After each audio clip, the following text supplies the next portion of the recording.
গত ৮ অক্টোবর গাজা অভিমুখী freedom flotilla কোয়ালিশনের সবচেয়ে বড় জাহাজ কনসান্সকে আটক করে ইসরায়েল।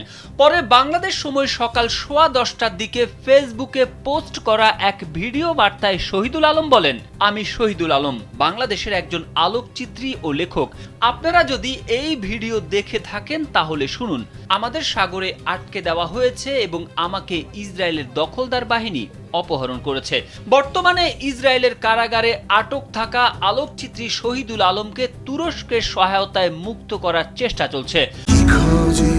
সেনসেশন ক্লাসিক স্ট্রবেরি ও কফি ভ্যারিয়েন্টে। শুক্রবার অন্তর্বর্তী সরকারের প্রধান উপদেষ্টার ভেরিফাইড ফেসবুক পেজে দেওয়া এক পোস্টে এ বিষয়ে জানানো হয়। পোস্টে বলা হয়, ইসরায়েলের কারাগারে আটক সাংবাদিক শহীদুল আলমকে তুরস্কের সহায়তায় মুক্ত করার চেষ্টা চলছে। তুরস্কের কর্তৃপক্ষ আশা প্রকাশ করেছেন যে আজই তাকে বিশেষ বিমানযোগে আঙ্কারায় নিয়ে আসার সম্ভাবনা রয়েছে, যদিও এ ব্যাপারে তুর্কি কর্তৃপক্ষ শতভাগ নিশ্চয়তা দিতে পারেনি। আঙ্কারায় নিযুক্ত বাংলাদেশের রাষ্ট্রদূত আমানুল হক ৯ অক্টোবর এ তথ্য জানিয়েছেন।